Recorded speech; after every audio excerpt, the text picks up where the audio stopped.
Donald Trump, aujourd'hui, je ne parle pas en diplomate, je parle en homme libre, je parle en homme des peuples que votre empire a trop longtemps traités comme des territoires sans voix. Ce que vous appelez la capture de Maduro, nous l'appelons un enlèvement politique. Ce que vous appelez la loi, nous l'appelons le terrorisme d'État. Oui, terrorisme d'État. Parce que lorsqu'une puissance utilise la force, la peur et la coercition pour humilier un président élu, ce n'est plus de la justice, c'est de la domination. Monsieur Trump, écoutez bien. Quand un président africain est renversé, vous appelez cela une transition. Quand un président latino-américain est capturé, vous appelez cela une opération. Mais quand vos intérêts sont menacés, vous appelez cela la démocratie.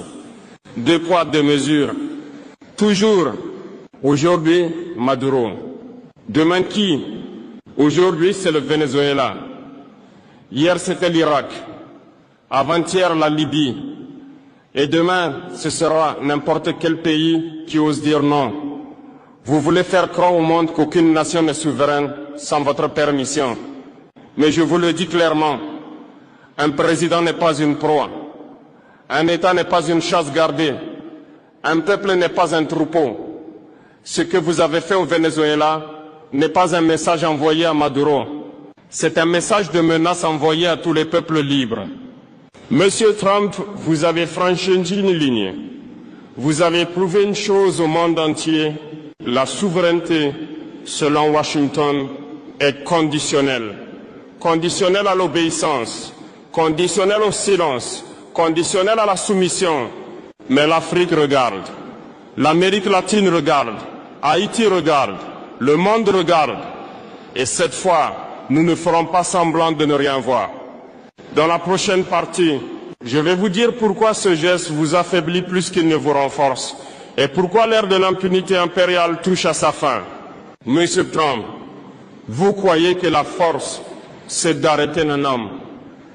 Vous croyez que la puissance, c'est d'humilier un État devant les caméras. Vous vous trompez. La vraie force, c'est d'être respecté sans menace. Et aujourd'hui, les États-Unis ne font plus peur. Ils inspirent la méfiance. Vous avez confondu autorité et intimidation. Arrêter un président étranger, ce n'est pas gouverner le monde, c'est lui dire « nous n'avons plus d'arguments, alors nous utilisons la force ». C'est l'aveu d'un empire qui n'arrive plus à convaincre. Regardez bien ce que vous avez déclenché. En capturant Maduro, vous n'avez pas isolé le Venezuela. Vous avez réveillé la mémoire collective. La mémoire de l'Amérique latine, la mémoire de l'Afrique, la mémoire d'Haïti, la mémoire de tous les peuples qui savent ce que signifie l'ingérence, le chantage, la punition.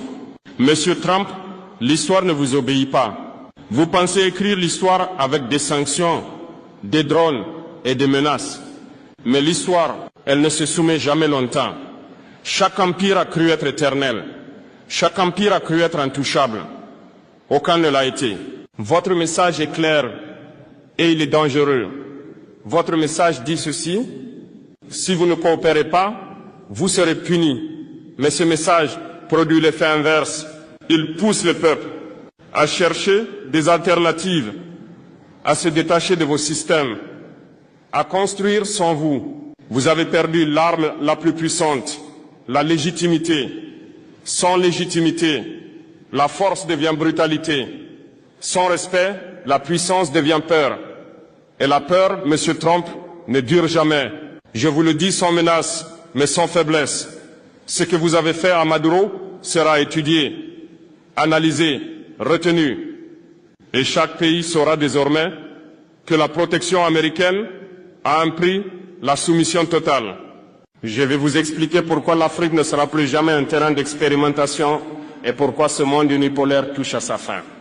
Monsieur Trump, pendant trop longtemps, l'Afrique a été traitée comme un terrain d'essai, un endroit où l'on teste des coups d'État, des sanctions, des dirigeants dociles et des peuples qu'on croit sans mémoire. Cette époque est terminée. Ce que vous avez fait au Venezuela, nous le reconnaissons parce que nous l'avons vécu, sous d'autres noms, avec d'autres prétextes, mais toujours avec la même logique. En Afrique, on a capturé des présidents autrement, par la dette, par la corruption imposée, par la peur fabriquée. Vous appelez cela coopération. Nous appelons cela domination. Vous avez pris nos matières premières et laissé nos peuples pauvres.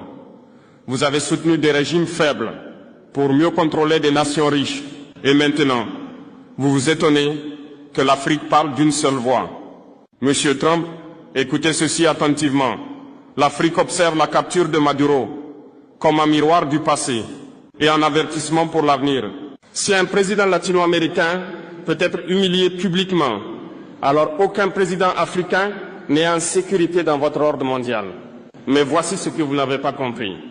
Nous ne voulons pas remplacer un maître par un autre. Nous ne voulons pas changer de chaîne. Nous voulons les briser. L'Afrique ne mendie plus. Elle s'organise, elle apprend, elle coopère autrement. Votre monde unipolaire se fissure. Vous appelez cela une menace.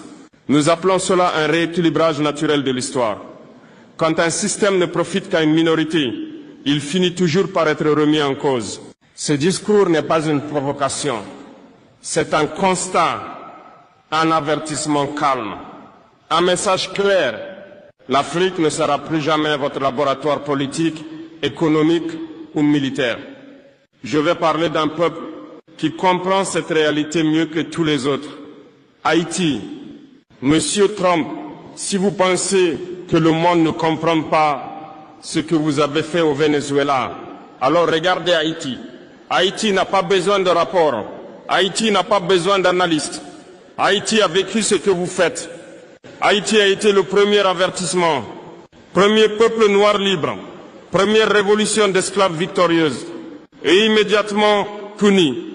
Puni pour avoir osé être libre, puni par la dette, puni par l'isolement, puni par l'ingérence permanente.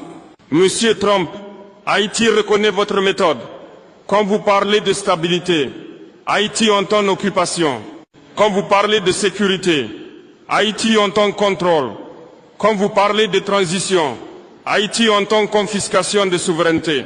Ce que vous avez fait à Maduro, Haïti l'a vu venir. Parce que le scénario est le même de légitimer, asphyxier, isoler puis frapper.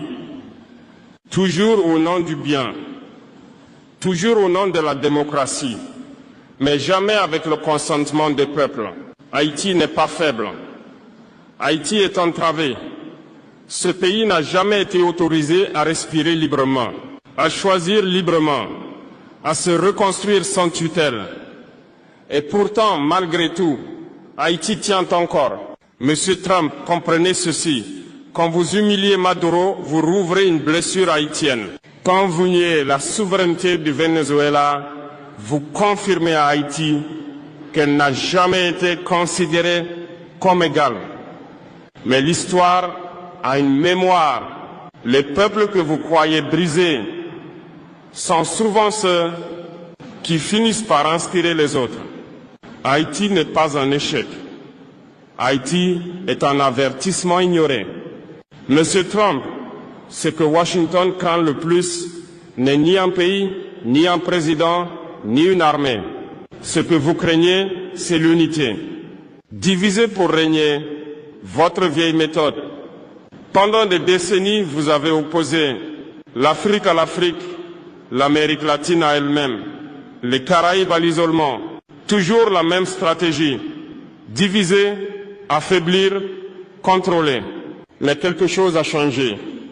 Aujourd'hui, les peuples se parlent. Ils comparent leurs histoires. Ils reconnaissent les mêmes blessures. Et ils comprennent qu'ils ont été traités selon un seul et même modèle. Maduro, Haïti, l'Afrique, le même combat. Ce n'est pas une question de dirigeants. Ce n'est pas une question d'idéologie. C'est une question de dignité collective. Quand vous capturez Maduro, vous ne défiez pas seulement le Venezuela. Vous provoquez l'Afrique, Haïti, l'Amérique latine et tous ceux qui refusent désormais la soumission déguisée. Je ne parle pas de guerre. Je parle d'alignement moral, d'intelligence collective, de refus coordonné, de l'humiliation. Et cela, aucune armée ne peut l'arrêter. Je dirais clairement ce que signifie résister sans se détruire. Et pourquoi la peur change enfin de camp? Monsieur Trump, l'époque des ordres est terminée. Le monde n'est plus unipolaire. Les peuples n'attendent plus la permission pour coopérer. Ils créent des ponts sans vous demander l'autorisation. Ils échangent sans vos sanctions. Ils construisent sans vos conditions. Monsieur Trump, vous avez appris au monde que résister signifiait se battre, se déchirer, se sacrifier. C'est faux. La résistance moderne n'est pas le chaos. Ce n'est pas la violence. Ce n'est pas la haine. La vraie résistance est intelligente. Résister, c'est refuser les règles injustes sans tomber dans les pièges. C'est produire ce que l'on consomme. C'est décider sans tutelle. C'est coopérer sans permission. Vous avez gouverné par la peur, sanctions, liste noire, menaces économiques, pression diplomatique. La peur a été votre arme principale. Mais voici ce que vous n'avez pas compris. La peur fonctionne jusqu'au jour où les peuples n'ont plus rien à perdre. Et ce jour est arrivé. Quand un pays comprend que l'obéissance ne le protège pas, il cesse d'obéir. Quand un peuple voit qu'un président peut être capturé malgré les concessions, il comprend que la soumission est inutile. Résister, c'est se renforcer.